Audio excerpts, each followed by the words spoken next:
Bismillahirrahmanirrahim. Assalamualaikum warahmatullahi wabarakatuh.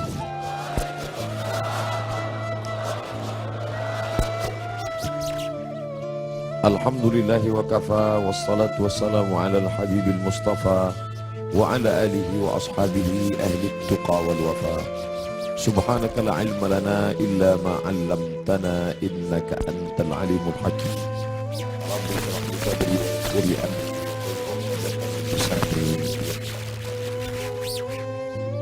Yang sama-sama kita hormati Bapak Kapolres, Bapak Dandim atau yang mewakili para alim ulama, hadirin hadirat, muslimin muslimat, jamaah fardu subuh, bil khusus ustazuna, ustaz kita al-mukarram, Ustaz Muzammil Hasbullah yang sudah membimbing, memimpin, membacakan ayat Al-Quran.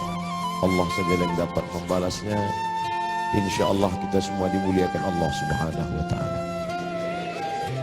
Man shalla subha fi jama'atin, siapa yang salat subuh berjamaah, maka annama shalla laila kullah, mendapatkan pahala seperti salat sepanjang malam.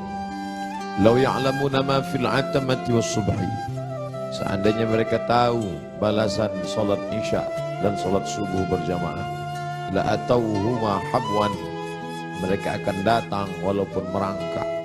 Yang lumpuh, yang sakit kaki akan datang walaupun merangkak. Aqimis salata liduluki syamsi ila ghasaqil layli wa qur'an al-fajr, inna qur'an al-fajri kana mashhuda. Dengan Quran Fajar. Quran Fajar bukanlah Quran yang dibaca di waktu fajar. Quran Fajar adalah salat subuh, karena salat subuh ayatnya paling panjang, dipersaksikan oleh para malaikat. Salat yang lain disaksikan, dicatat malaikat, tapi khusus salat ini karena ayatnya yang panjang. Maka pernah suatu ketika Nabi SAW salat sampai agak memutih, cahaya matahari hampir terbit. Oleh sebab itu subuh ini kita menikmati bacaan dengan suara, dengan hafalan, dengan makharijul huruf, dengan tahsin.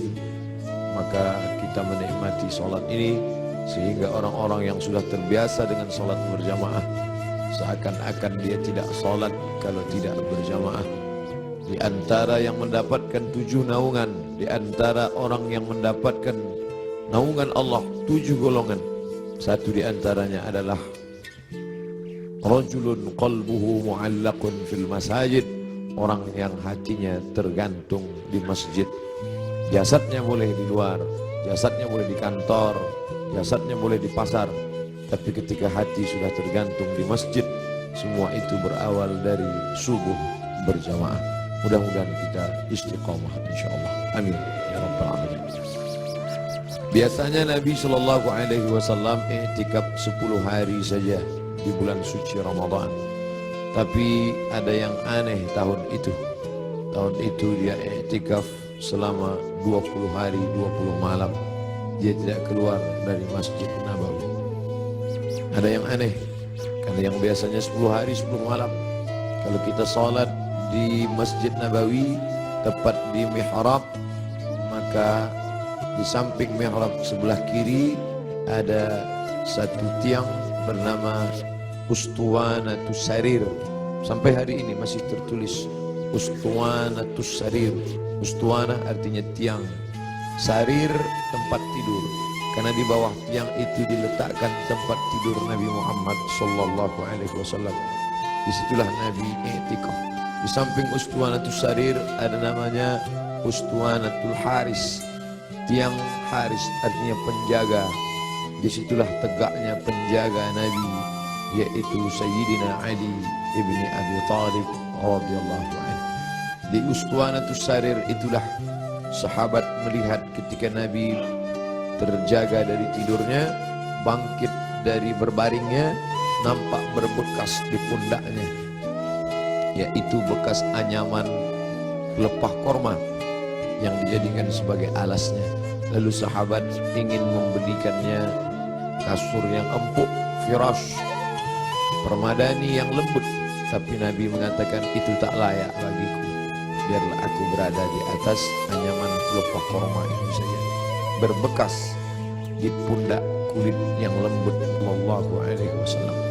Betapa malunya kita yang melekatkan tubuh ini di atas kain yang lembut.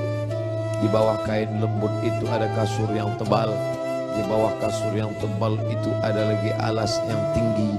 Lalu kemudian kita meminta kepada Allah, wa adkhilnal jannata ma'al abrar, masukkan kami ke dalam surga bersama orang-orang baik, bersama Nabi Muhammad sallallahu alaihi wasallam. Sementara dia berbekas pundaknya karena beralaskan alas yang keras, pelepah korma yang dianyam yang menjadi alas pundaknya yang lembut. Begitulah kehidupan dia. 20 hari 20 malam dia beriktikaf, tidak keluar sama sekali dari Masjid Nabawi. Ma baina baiti wa mimbari, antara rumahku dan mimbarku raudhatun min riyadil jannah, salah satu dari taman-taman surga. Selesai bulan Ramadan, masuk bulan Syawal. Selesai bulan Syawal, masuk Zulqa'dah. Selesai Zulqa'dah, masuk Zulhijjah. Di bulan Zulhijjah beliau melaksanakan haji yang sebelumnya sudah difardukan, tapi barulah dilaksanakan haji tahun itu, disebut dengan haji wada. Wada, selamat tinggal, karena memang setelah itu Nabi meninggal dunia. Maka pada haji wada itu dia pergi ke tanah suci Makkah Al-Mukarramah. Ada yang unik, ada yang aneh. Biasanya beliau berkurban kambing, dia potong 1 ekor untuk keluarganya. Hadza li Muhammad, wa untuk keluarga Muhammad. Kemudian dia potong lagi, hadza li ummati Muhammad, ini aku potong untuk umat Muhammad sallallahu alaihi wasallam. Tapi pada saat tahun itu di Mina, beliau tidak menyembelih 2 ekor, tapi beliau menyembelih dengan tangannya sendiri 63 ekor onta. Tepat pada angka 63 dia berhenti dan dilanjutkan oleh Sayyidina Ali sebanyak 37 ekor. Maka lengkaplah 100 ekor. Tidak ada satupun sahabat yang terpikir ada signal, ada tanda sesuatu tentang mengapa berhenti di angka 63 setelah meninggal dunia 2 bulan sesudah itu. Karena saat itu bulan Zulhijjah, Muharram, Safar, Rabiul Awal, 2 bulan lebih setelah itu barulah semuanya faham mengapa berhenti pada angka 63. Ternyata Nabi tidak ingin satupun tahun hidupnya itu kosong daripada berkorban. Tahun pertama dia potong, tahun kedua sampai 63. Lalu kemudian setelah itu barulah dilanjutkan pemotongan onta itu oleh Sayyidina Ali karramallahu wajhah radhiyallahu anhu. Apa makna di balik itu? Bahwa Nabi tidak ingin ada 1 tahun pun kosong dari kurban. Nabi ingin ada penyembelihan kurban di setiap umur, di setiap usia, di setiap waktu yang dilewati ada penyembelihan kurban. Lagi-lagi ada yang aneh, tidak seperti sebelumnya. Sebelumnya hanya 2 ekor kambing, tapi saat itu dia potong langsung 63, dilengkapkan 37 menjadi 100 ekor. Lalu kemudian sallallahu alaihi wasallam kembali ke kota Al-Madinah Al-Munawwarah. Masuk bulan Muharram, masuk bulan Safar, masuk bulan Rabiul Awal. Lalu kemudian beberapa hari menjelang meninggal, Nabi berziarah ke makam Baqi yang ada di samping Masjid Nabawi sebelah kiri menghadap ke arah kiblat. Pulang dari Baqi, beliau merasakan sakit kepala yang amat sangat keras. Itu dia adukan kepada Sayyidatuna Aisyah Ummul Mukminin radhiyallahu anha. Beliau juga mengadukan bagaimana masih terasa sakit, sisa-sisa tertelan racun yang diberikan seorang perempuan Yahudi dulu beberapa tahun yang lalu, 3 tahun yang lalu, tepatnya di tahun ke-7 ketika orang Khaybar mengundang dia di perkampungan Yahudi Khaybar. Di Madinah ada Yahudi Bani Nadir, ada Yahudi Bani Quraidah, ada Yahudi Bani Qainuqa, ada Yahudi Khaybar. Lalu mereka mengundang Nabi ke Khaybar.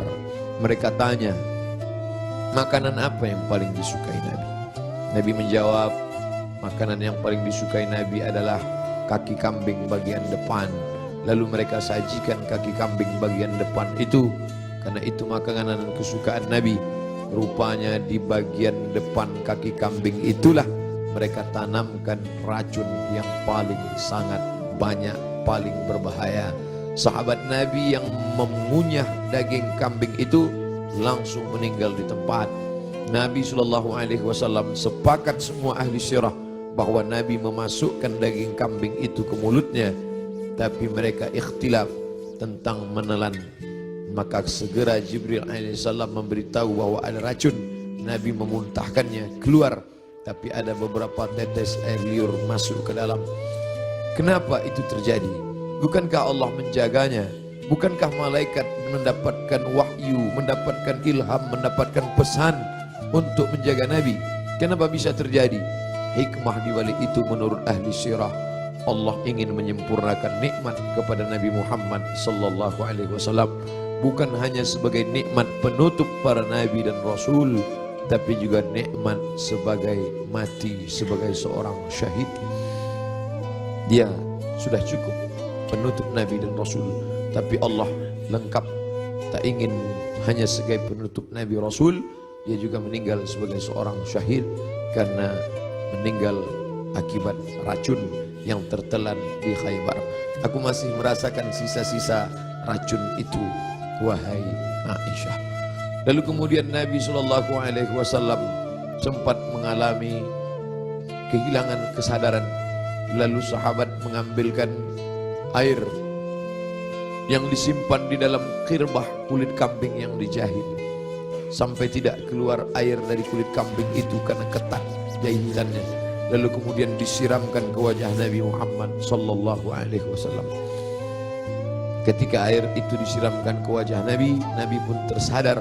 Dan saat Nabi tersadar, apa yang dia inginkan? Biasanya orang kalau sudah pingsan, dia inginkan makanan, dia inginkan kenikmatan, dia inginkan sesuatu. Tapi Nabi SAW menginginkan sholat berjamaah, dibawa ke Masjid Nabawi. Tapi saat itu keadaannya lemah, kakinya terseret, dia dipapah oleh sahabat Nabi, oleh Sayyidina Ali radhiyallahu an bersama Fadl ibnu Abbas. Satu di sebelah kiri, satu di sebelah kanan. Mereka memegang tangan Nabi, kedua tangan Nabi di pundak Ali dan Fadl. Kedua ini adalah saudara, seperti saudara kandung. Nabi anak tunggal sendirian, dia tidak punya saudara kandung, tapi ayahnya punya saudara kandung. Ayah Nabi bernama Abdullah, Abdullah punya saudara bernama Abbas, Abbas punya anak laki-laki, itulah dia Fadl bin Abbas. Abdullah punya saudara kandung bernama Abu Talib, Abu Talib punya anak laki-laki bernama Ali. Ayah mereka adik-beradik kandung, Abdullah, Abbas, Abu Talib. Abu Talib punya anak Ali, Abdullah punya anak Muhammad, Abbas punya anak Fadl. Ketiga anak laki-laki ini bersaudara kandung, satu nasab dengan datuk mereka Abdul Muttalib. Abdul Muttalib anak Hashim, Hashim anak Abdi Manaf, Abdi Manaf anak Qusay, keturunan Kilab Lu'ay Fihir, cucu cicit daripada Ismail, anak kandung Ibrahim alaihissalam. Maka pada saat itu saudara yang seperti kandung ini memapah Nabi, membawa ke Masjid Nabawi. Nabi tetap tidak meninggalkan sholat berjamaah. Sampai pada akhirnya beliau tidak lagi sanggup mampu untuk membimbing sholat berjamaah, maka beliau minta Sayyidina Abu Bakr As-Siddiq radhiyallahu an untuk membimbing sholat berjamaah. Itulah muncul ijtihad sahabat. Mengapa yang menjadi khalifah setelah Nabi itu Abu Bakar? Kenapa bukan Umar? Karena ada signal seperti semacam pemberitahuan secara rahasia bahwa setelah Nabi meninggal, kepemimpinan akan jatuh pada Abu Bakar Siddiq. Karena imamah ada dua, imamatun sughra, imam kecil, imam salat, imamatun kubra, imam besar, pemimpin negeri. Kalau sudah imam kecil, pemimpin salat, menunjukkan tanda itu juga menjadi imam besar, imam pemimpin negeri. Maka ketika Abu Bakar Siddiq sebagai pengganti imam saat Nabi sakit, seolah-olah seperti signal pertanda Nabi memberikan ridha, nanti setelah meninggal Abu Bakar Siddiqlah yang akan memimpin kepemimpinan politik, maka berbaiatlah sahabat setelah Nabi SAW meninggal. Salat dipimpin oleh Abu Bakar Siddiq radhiyallahu anhu. Sahabat menunggu, Nabi tak juga keluar. Ternyata signal itu diberikan kepada Abu Bakar. Abu Bakarlah yang memimpin salat. Sampai akhirnya pada suatu ketika Nabi membuka tirai jendela dari samping kamarnya bersama Aisyah yang langsung tembus ke Masjid Nabawi. Sahabat sudah tegak berdiri. Sahabat menunggu bahwa akan dipimpin oleh Nabi, tapi mereka faham Nabi tidak dapat berjalan. Nabi tetap berada di kamarnya. Nabi hanya melihat dari balik jendela, dari pertanda wajahnya, dari anggukan kepalanya. Sadarlah mereka bahwa Nabi memberikan signal, salatlah bersama Abu Bakar Siddiq. Nabi tetap berada di kamarnya karena dia tidak bisa ikut serta bersama para sahabat yang akan melaksanakan salat. Lalu kemudian dibawa oleh Fadl dan Abu Bakar, dibawa oleh Fadl dan Ali, diberikan kekuatan oleh Allah Subhanahu wa taala. Nabi naik ke atas mimbar tepat pada hari Rabu terakhir.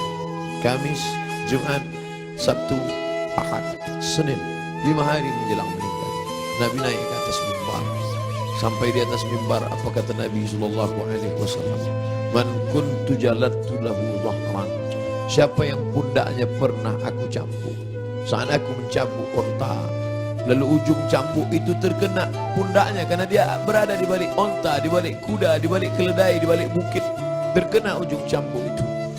Lalu dia merasa sakit hati, tapi dia tidak mau menuntut karena dia segan, karena aku seorang nabi. Man kuntu jalattu lahu dhahran. Siapa yang pundaknya pernah aku cambuk, hadza dhahri, ini pundakku, ini pundak Muhammad. Falyastaqit minhu, silakan balas. Sahabat semua terdiam. Sahabat tahu masa-masa perpisahan itu pasti akan datang. Nabi minta maaf.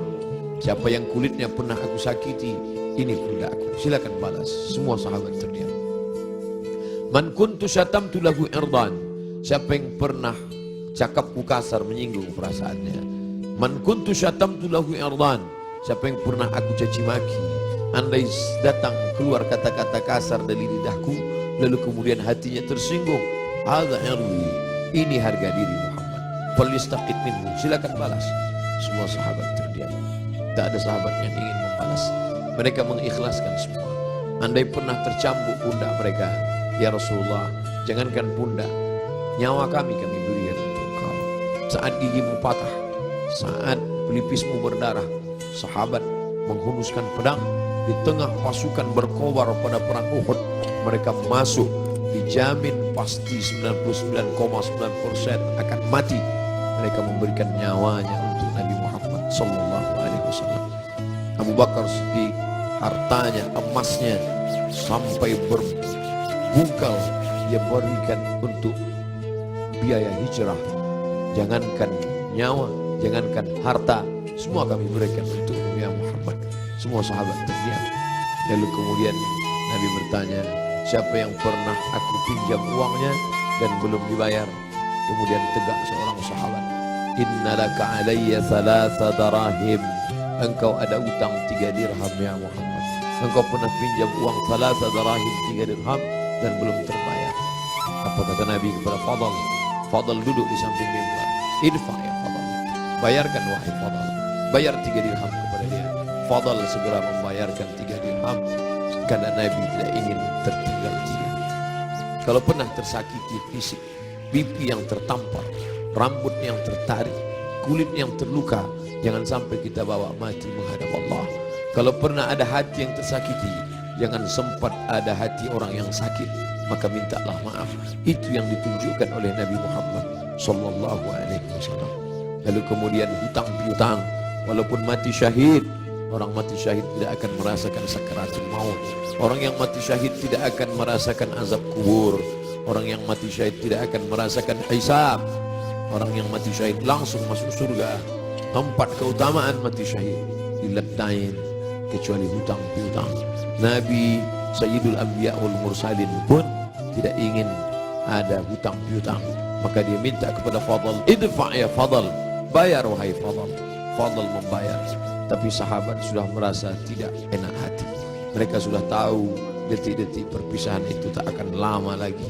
Tanda-tanda itu sudah mereka rasakan sejak dari Ramadan, sejak dari haji, sejak dari Zulqa'dah, sejak dari Zulhijjah, sampai Muharram, sampai Safar, sampai ketika beliau berziarah. Tiba-tiba beliau pergi berziarah bersama para sahabat ke Bukit Uhud. Di bawah Bukit Uhud beliau ucapkan salam kepada syuhada Uhud.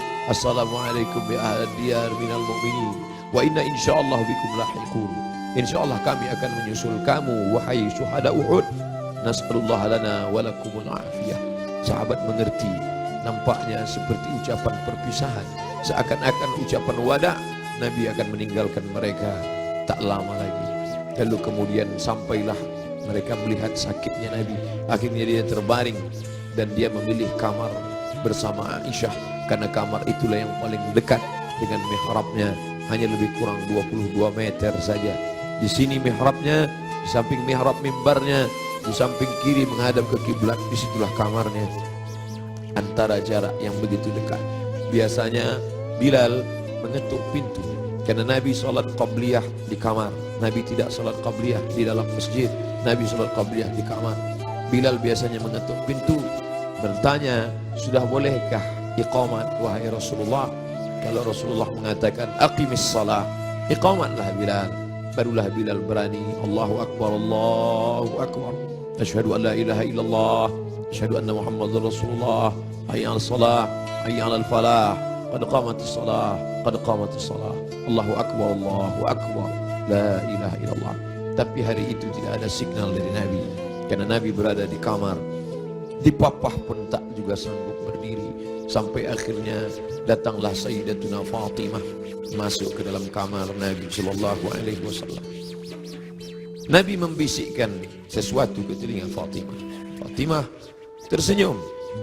Nabi membisikkan sesuatu ke telinga Fatimah. Fatimah bersedih.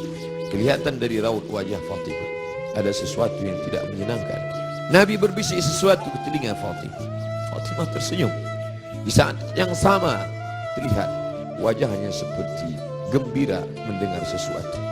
Setelah itu berlalu, lalu Aisyah bertanya kepada Fatimah, apa yang dibisikkannya wahai Fatimah? Kata Fatimah, tak lama lagi masanya.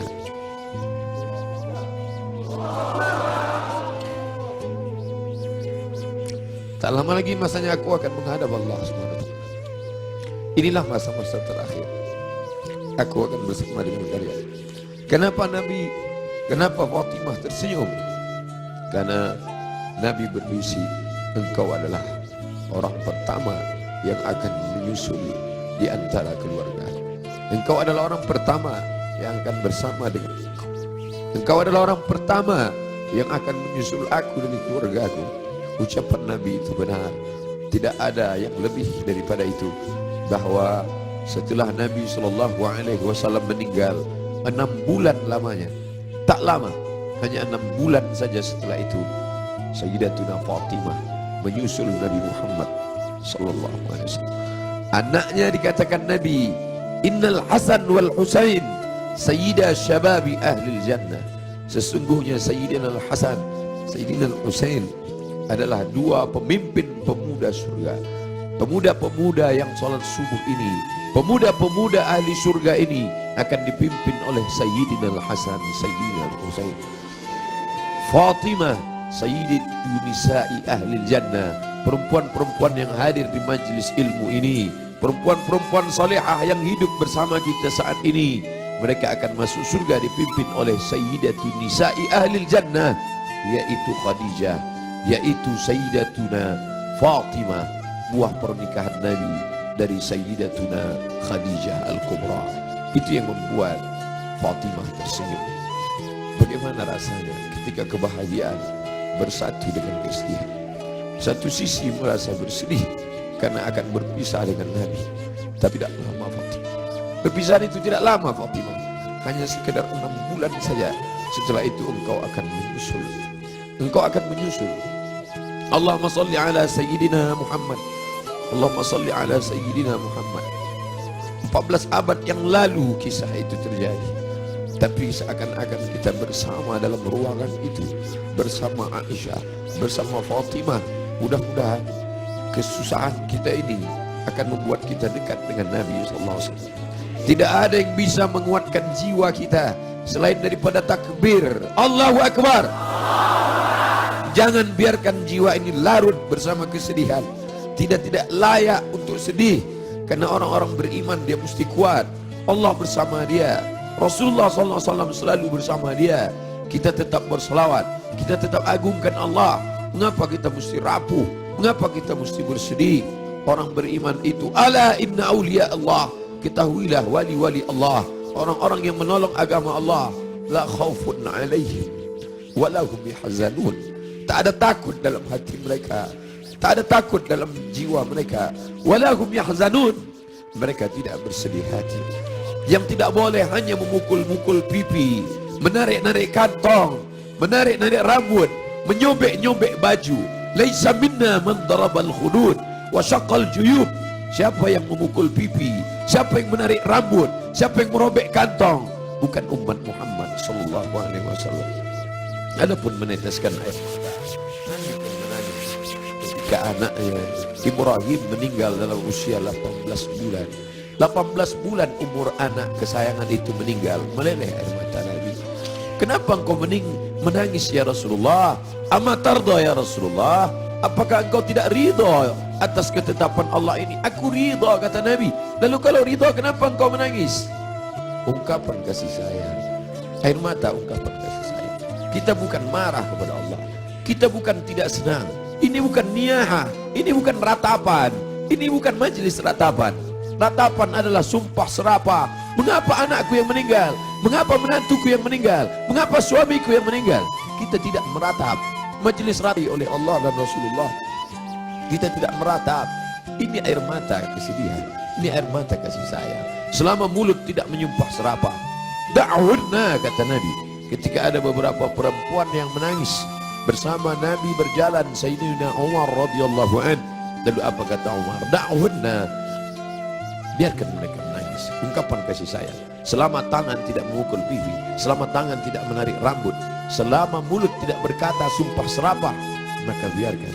Bahkan ketika Nabi memegang jenazah Uthman ibnu Maz'un, menetes air mata Nabi, jatuh ke pipinya, jatuh ke janggutnya, jatuh ke bawah sampai ke wajah Uthman bin Maz'un, menunjukkan air mata itu banyak. Nabi menangis. Nabi hatinya lembut. Menangis adalah ungkapan kasih sayang.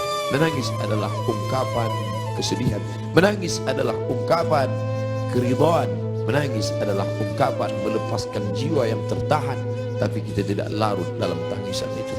Nabi berbaring, lalu kemudian ditutupi wajahnya, ditutupi dengan kain, tapi perlahan dia bukakan sampai akhirnya tangan itu tidak bisa bergerak.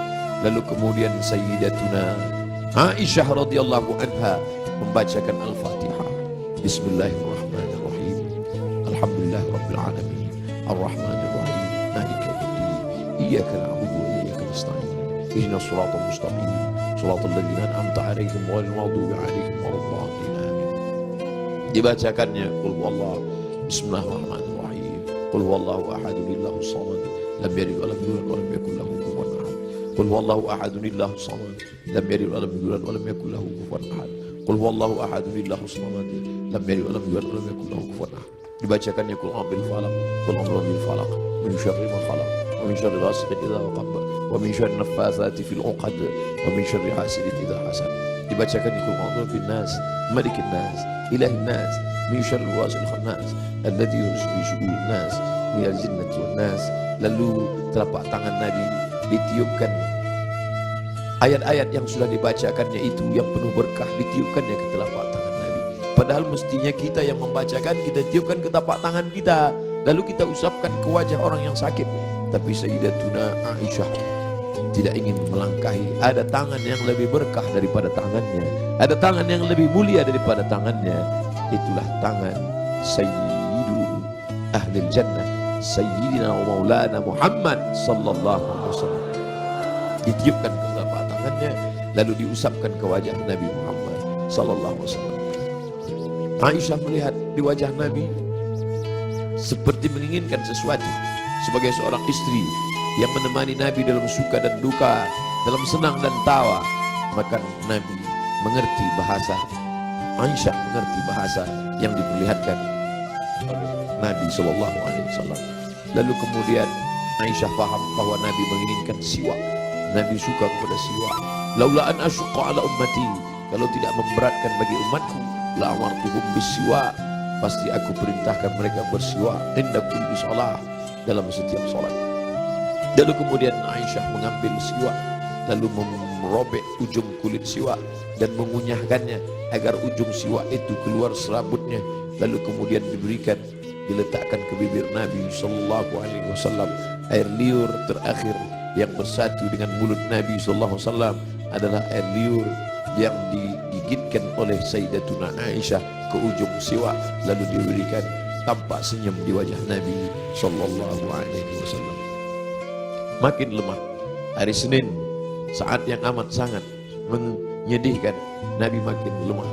Nabi berkata, apa kata Nabi sallallahu alaihi wasallam? As-salah, as-salah. As-salah, as-salah. Salat. Wa ma malakat aymanu, dan budak hamba sahaya. As-salah simbol tentang hubungan hablum minallah. Jangan pernah putus. Jangan pernah putus salat. Jangan tinggalkan salat. Jangan tinggalkan masjid. Pesan Nabi itu, kita tidak hanya sekedar larut meneteskan air mata, tapi juga kita menjalankan sunnah Rasulullah sallallahu alaihi wasallam. Beginilah ramainya umat Muhammad sallallahu alaihi wasallam. Wahai Abdus Somad, mereka datang bukan karena engkau. Wahai pengurus masjid, mereka datang bukan karena engkau. Mereka datang karena ingin melaksanakan pesan terakhir Nabi, as-salah, as-salah, as-salah. Salat. Wa ma malakat aymanukum, hamba sahaya, orang yang paling lemah, rendah levelnya, budak hamba sahaya. Nabi tidak mengatakan jaga ibumu, karena kalian pasti menjaga ibu kalian. Jaga ayahmu, karena kalian pasti menjaga ayah kalian. Jaga istrimu, karena kalian menjaga. Tapi ada orang yang paling lemah, paling rendah, budak hamba sahaya. Jangan kalian sia-siakan. Jangan kalian hardik. Jangan kalian susahkan mereka. Jangan kalian buat mereka seperti kuli. Jangan buat mereka. Nabi mengajarkan membebaskan budak hamba sahaya. Akhirnya hari ini tidak ada lagi perbudakan, tidak lagi hamba sahaya, tapi pembantu-pembantu kalian. Jangan kalian makan gajinya. Jangan kalian makan titik puluh keringatnya. Supir kalian, security kalian, orang yang menggali parit untuk mencari makan, pekerja kalian. Sampai hati kalian makan titik puluh keringatnya. Sampai masanya nanti mereka lebih mulia daripada kalian, dan amal salat kalian, puasa kalian akan habis diambil. Atadruna mal muflis, tahukah kamu siapa itu orang yang bangkrut? Siapa itu ya Rasulullah? Mayati yaumal qiyamati bi salatin, orang yang datang menghadap Allah dengan salat yang banyak, wa siyamin, puasanya banyak, wa zakatin, zakatnya banyak, haji umrahnya banyak, tapi dia sudah menganiaya orang lain. Qad syatama hadza, mencaci maki si fulan, wa daraba hadza, menempeleng si fulan, wa akala mala hadza, memakan harta si fulan, wa syatama hadza, mencaci maki si fulan. Mereka akan datang menuntut di hadapan Allah. Nabi berpesan, as-salah, as-salah, jaga salat, jaga salat, jangan tinggalkan salat. Wa ma malakat aymanukum, budak kalian, hamba sahaya kalian. Hari ini tidak lagi ada hamba sahaya, tapi ada orang-orang lemah di sekitar kita. Anak yatim di antara kalian, jaga. Fakir miskin di antara kalian, jaga. Janda-janda tua, suaminya sudah meninggal, hidup sebatang kara, anaknya tidak lagi ada, jaga. Jangan sampai mereka kelaparan. Mereka orang-orang yang al-mustad'afun, orang-orang lemah, berada di bawah kekuasaan kalian, maka tolong bantu mereka. Apa kata Nabi sallallahu alaihi wasallam sebelum dia meninggal? La'anallahu al-yahud wan nasara. Allah melaknat Yahudi dan Nasrani. Kenapa? Qura anbiya'ihim masajid. Mereka menjadikan kubur nabi-nabi dan orang soleh di antara mereka, mereka robah menjadi masjid. Mereka robah menjadi tempat ibadah. Nabi melarang. La'anallahu al-yahud wan nasara. Allah melaknat Yahudi dan Nasrani. Ittakhadhu qubur anbiya'ihim masajid. Alhamdulillah, sampai hari ini tidak ada satupun orang Islam di dunia ini yang meratakan kubur dengan tanah, lalu di atas kubur itu dibangun masjid sebagai tempat ibadah. Tidak ada. di bawah lantai ini tidak ada kuburan. Andai ada kubur di bawah lantai ini, maka kita sudah melanggar peringatan terakhir. Detik-detik menjelang Rasul meninggal, biasanya orang meninggal akan menyampaikan pesan-pesan penting. Hari itu dia lepaskan semua. Budak-budak hamba sahayanya dia merdekakan semua. Tombaknya, pedangnya, baju besinya dia wakafkan semua fisabilillah. Tidak ada yang melekat pada tubuhnya. Dia ingin mati menghadap Allah Subhanahu wa taala dalam keadaan bersih sebersih-bersihnya. Tapi pesan-pesan ini penting. Dia tidak ingin ada orang membangun makam menjadi tempat ibadah, lalu kemudian orang beribadah di sana, sholat di atasnya. Adapun ada makam di samping kiri masjid, di samping kanan masjid, ada dinding, ada jalan, maka itu tidak termasuk menjadikan makam sebagai masjid. Yang dilarang hanyalah meratakan makam lalu dibangun masjid di atasnya. Laknat Allah, laknat Rasulullah kepada mereka yang melakukan itu. Dan kita tidak ada satupun yang melakukan itu. Masjid kita bersih daripada ini. Sampai akhirnya saat petang hari Nabi mulai mengatakan, apa kata Nabi SAW? Ma'an nabiyyin was-siddiqin was-syuhada was-salihin wa hasuna ulaika rafiqa. Ma'an nabiyyin, akan bersama dengan para nabi. Adam, Idris, Nuh, Hud, Saleh, Ilyas, Ilyasa, Zakaria, Musa, Yahya, Ayub, Sulaiman, Zulkifli. Mereka sudah lama menantikan saat Isra Mi'raj bertemu di langit pertama, bertemu di langit kedua, bertemu di langit ketiga. Bahkan wa antal imam, engkau yang menjadi imamnya saat salat di Masjidil Aqsa. Tapi ini pertemuan bukan antara hidup dengan mati, tapi pertemuan antara orang yang sudah meninggalkan kehidupan. Ma'an nabiyyin, akan bersama dengan para nabi. Was-siddiqin, akan bersama dengan para siddiqin, orang-orang yang benar. Was-syuhada, akan bersama dengan orang yang mati syahid. Was-salihin, akan bersama dengan orang-orang yang saleh. Wa hasuna ulaika rafiqa, mereka itulah sebaik-baik teman. Kalian sahabat-sahabat, kalian adalah orang-orang baik, tapi aku akan bertemu dengan orang yang lebih baik. Siapa dia? Para nabi, was-siddiqin, was-syuhada, was-salihin. Puncaknya kalimat panjang itu tak lagi keluar dari mulut Nabi, tapi mengatakan Allahumma birrafiqil a'la, akan bersama dengan Allah yang maha tinggi. Tidak ada lagi. Tadi bersama sahabat, bersama istri, bersama anak, bersama Sayyidatuna Fatimah, bersama Sayyidatuna Aisyah, tapi hari ini sudah lebih tinggi lagi, bersama para nabi, bersama siddiqin, bersama syuhada, bersama salihin. Tapi setelah itu hanya tinggal satu, Allahumma birrafiqil a'la, bersama Allah Subhanahu wa taala. Nampak perlahan roh itu keluar dari jasad Nabi SAW di kamar yang agung dan mulia, di tempat yang mulia. Antara kamar itu dan mimbar, ma baina baiti wa mimbari raudhatun min riyadil jannah. Meninggallah Nabi Muhammad sallallahu alaihi wasallam. Inna lillahi wa inna ilaihi raji'un. Sampai berita itu kepada sahabat, ada sahabat yang tak tahan mangkat tersedak sampai ke kerongkongan. Tapi berita itu sampai kepada Sayyidina Umar bin Khattab. Umar orang yang amat sangat hebat. Sebelum Umar masuk Islam, tidak ada orang yang berani membaca Al-Quran dengan suara keras. Semuanya bersembunyi. Tapi begitu Umar masuk Islam, orang berani. Begitu juga respon kepada Umar. Begitu sampai berita kepada Umar, wahai Umar, Nabi Muhammad SAW sudah meninggal, wahai Umar. Umar mencabut pedangnya. Man qala inna Muhammadan qad mata. Siapa yang mengatakan Muhammad mati, akan aku pancung kepalanya, kata Umar. Siapa yang berani mengatakan Muhammad mati, akan aku pancung kepalanya, kata Umar. Saat itu datang Abu Bakar Siddiq. Datang Abu Bakar Siddiq membacakan ayat wa ma Muhammadun illa rasul. Wa ma Muhammadun illa rasul. Muhammad bukan Tuhan. Muhammad hanyalah seorang rasul. Qad khalat min qablihi rusul. Sebelum dia dulu sudah ada rasul-rasul. Ada Adam meninggal. Ada Idris meninggal. Ada Nuh meninggal. Ada Ayub meninggal. Ada Zulkifli meninggal. Ada Musa meninggal. Ada Harun meninggal. Qad khalat min qablihi rusul afa immata, kalau dia meninggal, au qutila, atau dia dibunuh orang, inqalabatum ala a'qabikum. Apakah kalian akan meninggalkan agama ini? Apakah kalian akan murtad? Begitu mendengar ayat itu, padahal Umar bin Khattab hafal Quran, padahal Umar bin Khattab termasuk 40 sahabat kutabul wahyi, penulis wahyu.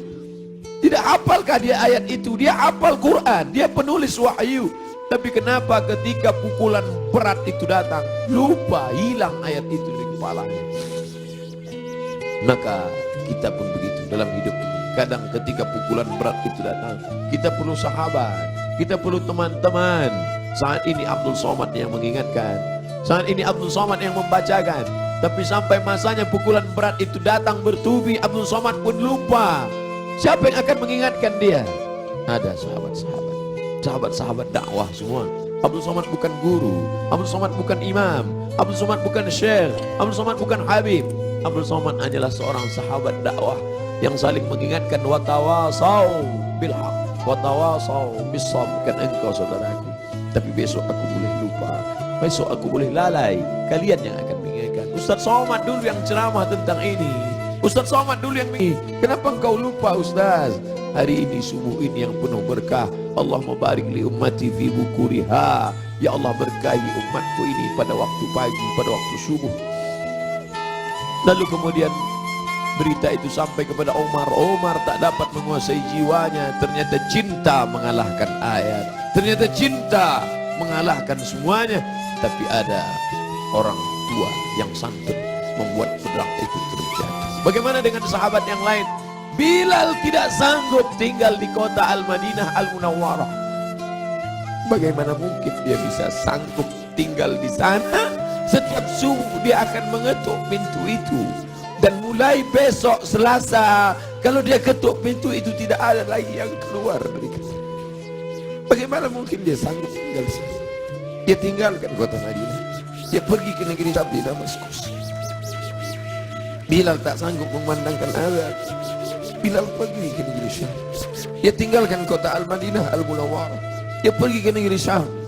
Sampai akhirnya Anas bin Malik pergi pindah ke Basrah.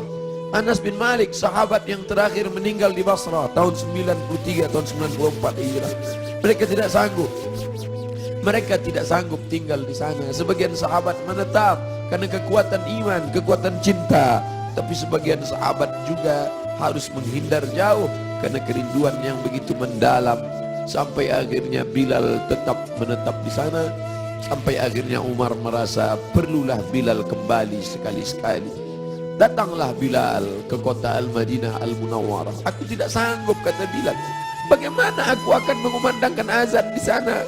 Yang biasanya kalau aku mengumandangkan azan, setelah itu aku iqamah. Kalau aku iqamah ada yang keluar dari kamar itu. Nanti kalau aku iqamah tidak ada yang keluar dari sana. Tidak sanggup aku. Sampai akhirnya datang Sayyidina Al-Hasan, Sayyidina Al-Husain. Bilal tidak sanggup menolak. Ini yang meminta adalah cucu Nabi Muhammad sallallahu alaihi wasallam. Datanglah Bilal ke kota Al-Madinah. Kami tahu cintamu kepada Nabi luar biasa. Kami tahu engkau bersama dengan Nabi sallallahu alaihi wasallam. Kami tahu bahwa engkau amat sangat kagum besar cintamu. Tapi datanglah. Bilal tak sanggup menolak. Yang akan dia temui ini bukan orang biasa, tapi cucu yang mengalir darahnya. Maka dia datang. Hari itu Bilal datang ke kota Al-Madinah. Bilal mengumandangkan azan subuh.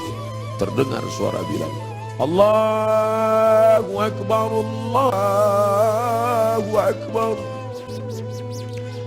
Sahabat mendengar suara yang tak pernah mereka dengar. Itu suara orang yang dulu ketika azan berkumandang pasti Nabi akan keluar. Kalau begitu Nabi hidup lagi, kata mereka. Itu dulu suara. Sudah lama kami tak mendengar suara itu. Berarti dia sekarang sedang berada di Madinah. Berarti dia sedang datang sekarang. Kami ingin mendengarnya. Kami ingin. Ramai sahabat Nabi, ramai mereka datang ke Masjid Nabawi karena mereka yakin dan percaya kalau suara itu keluar Nabi pasti akan datang. Tapi ternyata tidak. Ketika Bilal mengumandangkan azan, mereka hanya berjumpa dengan Bilal. Mereka hanya berjumpa dengan Sayyidina Husain, cucu Nabi Muhammad tak pernah bersedih. Kita tak pernah bersedih. Kita hanya mengucapkan setiap hari, Assalamu alayka ayyuhan nabiyyu wa rahmatullahi wa barakatuh. Nanti kalian akan minum dari telaga ini. Nabi naik ke atas mimbar, aku lihat ada telaga, kata Nabi. Ada telaga Haud dan kalian akan minum di sini. Siapa yang minum dari sana ya Rasulullah? Ikhwani, saudaraku akan minum dari sana. Kamikah itu ya Rasulullah? Enggak. Antum ashabi, kalian sahabatku. Kalian sahabatku. Yang akan minum nanti di sini ikhwani. Siapa itu ya Rasulullah? Amanu bi walam yarawni. Mereka beriman kepadaku padahal tak pernah melihat aku. Mudah-mudahan kita termasuk di sana. Aku bukan orang Arab, aku tidak Quraisy, aku tidak pernah bersamanya, tapi aku berharap, kita semua berharap 14 abad jarak kita dengan dia, 1439 tahun yang lalu jarak kita dengan dia. Dia sudah memikirkan kita, patah giginya, berdarah pelipisnya, berdarah kakinya. Sahabat berkata, engkau punya doa mustajab ya Rasulullah, engkau punya doa makbul ya Rasulullah. Kau doa sekali saja rata mereka dengan tanah, kau doa sekali saja mati mereka ya Rasulullah. Mintakan doa itu ya Rasulullah. Allahumma salli ala Sayyidina Muhammad. Sekali saja engkau berdoa ya Rasulullah, akan mati mereka semua. Kata Rasulullah, tidak, doa itu aku simpan. Untuk siapa? Untuk kalian nanti di padang mahsyar. Aku simpan doa itu syafaatan li ummati. Dia pikirkan kita 14 abad yang lalu. Apa yang kita lakukan untuk agamanya ini? Apa yang sudah kita buat? Orang-orang kaya, tolonglah agama Allah ini. Kalian dirikan MDA. Tolong fakir miskin. Air mata tidak cukup untuk menolong agama Rasulullah SAW. Pemimpin-pemimpin, raja-raja, sultan-sultan, kalian semua akan mati menghadap Allah. Satu-satunya syafaat hanyalah syafaat Rasulullah SAW. Subuh ini, bapak-bapak dari kepolisian, bapak-bapak dari TNI, hadirin hadirat sekalian, kita semua insya Allah mendapat syafaat Nabi Muhammad SAW. Cinta kita mendalam. Abdul Somad, kau bukan siapa-siapa. Mereka mendengar kau bicara karena yang keluar dari mulutmu itu hanyalah sabda Rasulullah SAW. Kau hanya meminjam kemuliaannya. 0,001% yang dipinjamkannya ke mulutmu. Kau hanya cerita tentang dia. Mereka sayang kepadamu karena dia. Allahumma salli ala Sayyidina Muhammad. Kami cinta kepada Allah, kata Yahudi. Kami cinta kepada Allah, kata Nasrani. Kami cinta kepada Allah. Qul, katakan, in kuntum tuhibbunallah. Kalau memang betul kalian cinta kepada Allah, fattabi'uni, ikuti aku. Tidak ada yang diterima di akhirat kecuali orang yang mengikuti Muhammad. Asyhadu an la ilaha illallah wa asyhadu anna Muhammadan Rasulullah. Kerinduan kita kepada dia. Mereka dulu mencium wajahnya, mereka dulu mencium tapak tangannya. Apa kata Anas bin Malik, orang yang paling beruntung itu? Khadimtun Nabi 10 sinin. Aku melayani dia 10 tahun lama. Aku bawakan air wuduknya, aku siapkan. Aku berjalan di belakangnya. Aku cium tapak tangannya, lebih harus dari sutra, lebih harum. Atyabu min ri'il miski, lebih harum dari semerbak kasturi. Kami tidak seberuntung engkau Anas bin Malik, tapi kami ingin ikut bersamanya dan kami ingin minum di telaga itu bersama Rasulullah sallallahu alaihi wasallam. Siapa yang minum di telaga ini la yadma'u fiha abadan, tidak akan haus untuk selamanya. Selamatkan anak-anak cucu kami ya Allah, jangan sampai beralih akidah kepada yang lain. Kerinduan kita kepada dengan 1, dengan 2, dengan 3, tolong agamanya, tolong agamanya. Dan kita perbanyak selawat. Asal datang rindu dalam hati selawat. Allahumma salli ala Sayyidina Muhammad wa ala ali Sayyidina Muhammad. Tapi dia juga masih punya keturunan-keturunan. Ada keturunan-keturunan itu tetap terjaga. Para habaib kita, Habib Omar bin Hafiz, para ahli bait yang ahlus sunnah wal jamaah, ahli bait yang mencintai Umar tapi juga mencintai Ali, ahli bait yang mengagungkan Ali tapi juga tidak mencaci maki Abu Bakar, Umar, Uthman. Karena ada juga yang mencaci maki Abu Bakar, Umar, Uthman. Ikutlah ahli bait, ikutlah keturunan Rasulullah sallallahu alaihi wasallam yang tidak membeda-bedakan antara sahabat. Mereka tetap berkata Abu Bakar Siddiq radhiyallahu an, Umar ibn Khattab radhiyallahu an. Para habaib, Habib Ahmad Al-Kaf, Habib Jindan, Habib Zain ibn Sumaid, para habaib yang tak mungkin saya sebutkan satu persatu. An asila ila qarabati Rasulillah sallallahu alaihi wasallam, menyambung hubungan dengan para habaib keturunan Rasulullah. Ahabbu ilayya, lebih aku cintai min an asila ila qarabati, daripada menyambung hubungan dengan kerabatku sendiri. Motivasi itulah yang membuat al-fakir yang hina datang menjumpai Habib Rizik Syihab, mencium tangannya, memeluknya, karena dia salah satu dari bagian keturunan Rasulullah sallallahu alaihi wasallam yang berpegang teguh kepada ahlus sunnah wal jamaah. Kita muliakan mereka bukan hanya sekedar darahnya mengalir dalam darah mereka, darah Nabi ada dalam darah mereka, tapi juga karena mereka memperjuangkan syariat datuk mereka. Kita ikut bersama mereka. Yang kita inginkan adalah kita semua bersama, anak, istri, keturunan, cucu, cicit, sahabat, kerabat, jamaah, bersama dengan Nabi Muhammad sallallahu alaihi wasallam. Ala hadhihi niyyah wa kulli niyatin salihah. Al-Fatihah. A'udzu billahi minasyaitonir rajim. Bismillahirrahmanirrahim. Alhamdulillahi rabbil alamin. Ar-Rahmanir Rahim. Maliki yaumiddin. Iyyaka na'budu wa iyyaka nasta'in. Ihdinas siratal mustaqim. Siratal ladzina an'amta 'alaihim ghairil maghdubi 'alaihim waladdallin. Amin. Alhamdulillahi rabbil alamin. Wassalatu wassalamu ala asyrafil anbiya'i wal mursalin sayyidina wa maulana Muhammad wa ala alihi wa sahbihi ajma'in. Allahumma arzuqna rizqan halalan tayyiban mubarakan fih. Berikan kami rezeki yang halal yang penuh berkah supaya bisa kami berkunjung ke Baitullah. Rabbana ighfir lana dzunubana, ampunkan dosa kami ya Allah. Wali walidina, ayah kami ya Allah. Melepuh kulitnya mencarikan rezeki yang halal untuk biaya sekolah kami, untuk makan kami. Dia jaga makanan kami agar supaya kami tidak makan riba, makan haram. Wali ummahatina, ampunkan ibu kami ya Allah. Berapa kali dia tidak tahajud malam karena tangis kami sampai menjelang azan subuh. Berapa kali dia tidak sholat duha padahal dia sudah pakai mukena, tapi kami kencing air najis kami di pakaiannya ya Allah. Berapa kali dia diusir orang dari keramaian, di majelis akad nikah, di majelis akikah, di majelis walimah. Tajam mata orang melihat matanya karena kami menangis berteriak di depan orang banyak. Malu dia gara-gara kami ya. Andai dia masih hidup bersama kami, dapat kami belikan makanan yang dia suka, dapat kami cium tangannya, dapat kami peluk dia.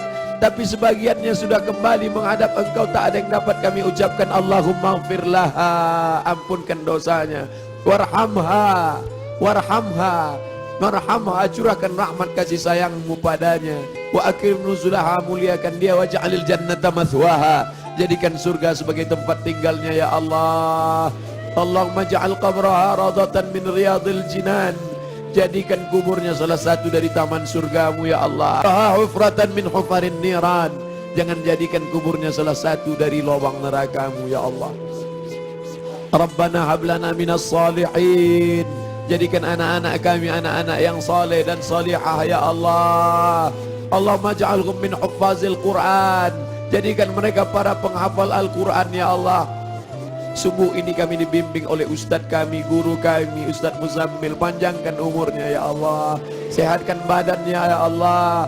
Jadikan anak kami bisa menjadi imam salat seperti suaranya, seperti hafalannya ya Allah. Bangkitkan kami nanti bersama para malaikat, bersama orang-orang yang seperti kau janjikan, orang yang mahir membaca Quran, menghafal Quran, mengajarkan Quran, mengamalkan Quran, ma'as safaratil kiramil bararah, bersama para malaikat yang agung dan mulia. Ya Allah, godaan anak-anak kami, remaja kami, anak muda kami ini berat. Mereka digoda dengan berbagai macam godaan, internet, Twitter, BBM, WhatsApp, dengan berbagai macam perbuatan dosa maksiat. Jaga mereka dari zina ya Allah.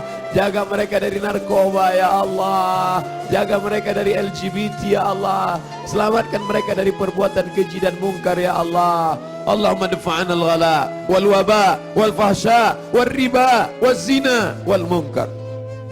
Tidak ada yang dapat melakukan itu kecuali pemimpin-pemimpin yang saleh. Allahumma arzuqna imaman adila. Berikan kami pemimpin-pemimpin yang saleh ya Allah.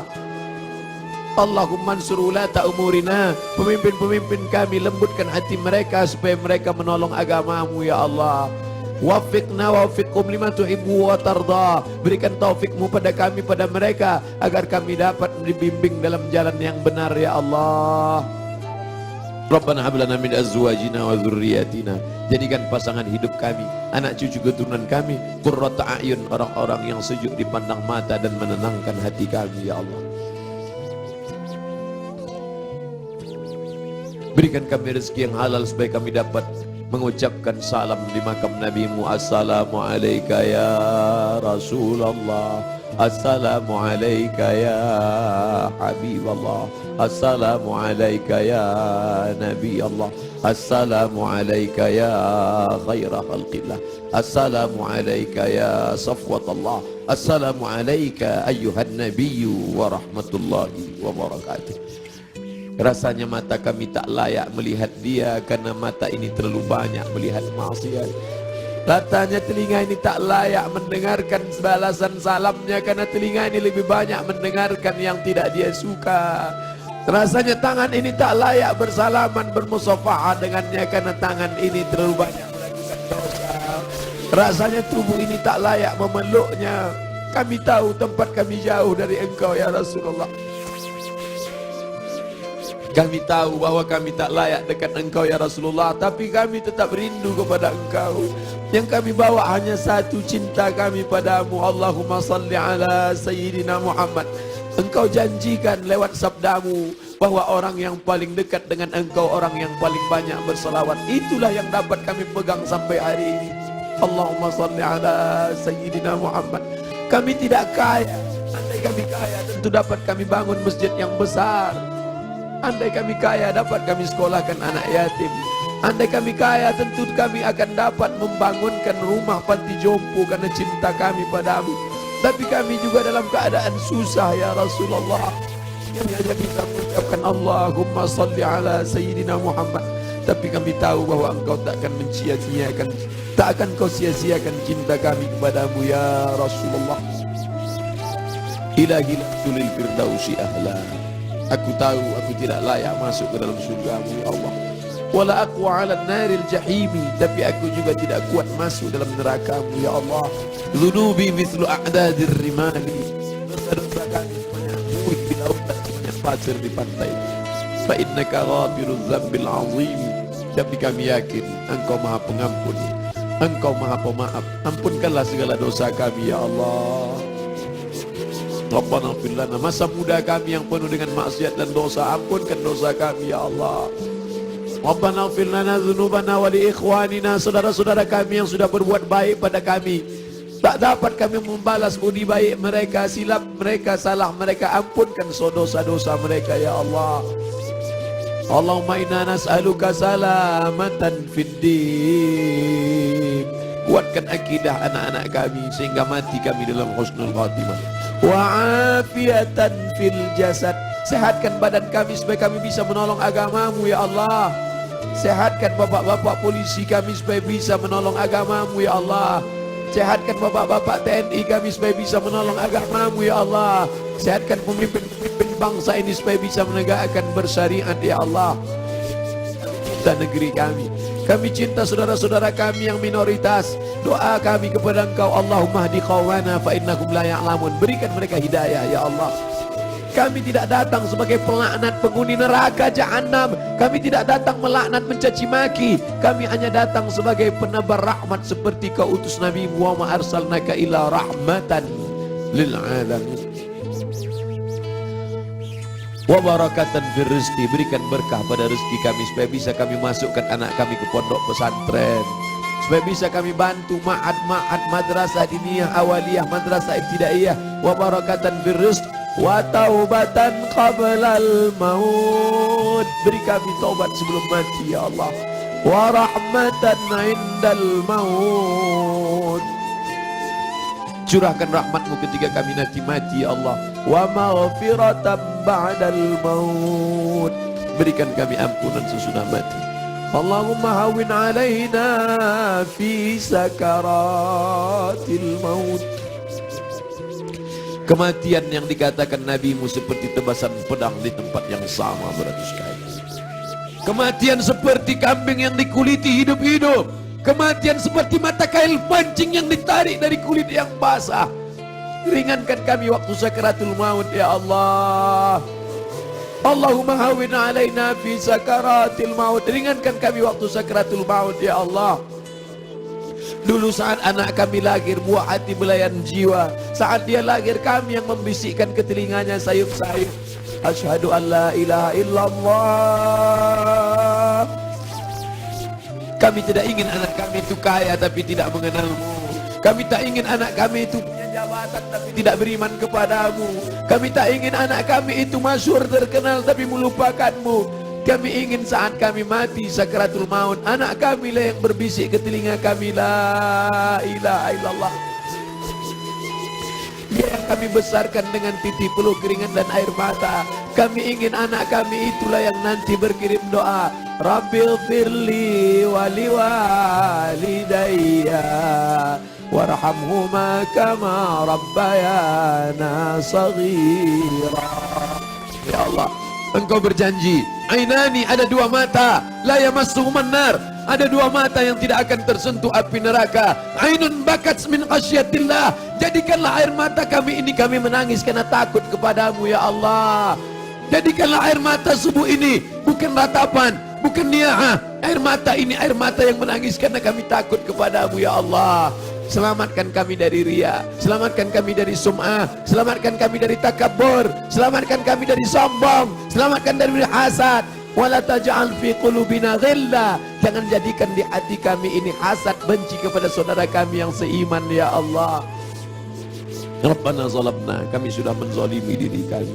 Wa illam taghfir lana, kalau kau tidak mengampuni kami, wa tarhamna, kalau kau tidak merahmati kami, lanakunanna minal khasirin. Rabbana atina fid dunya hasanah wa fil akhirati hasanah wa qina adzabannar.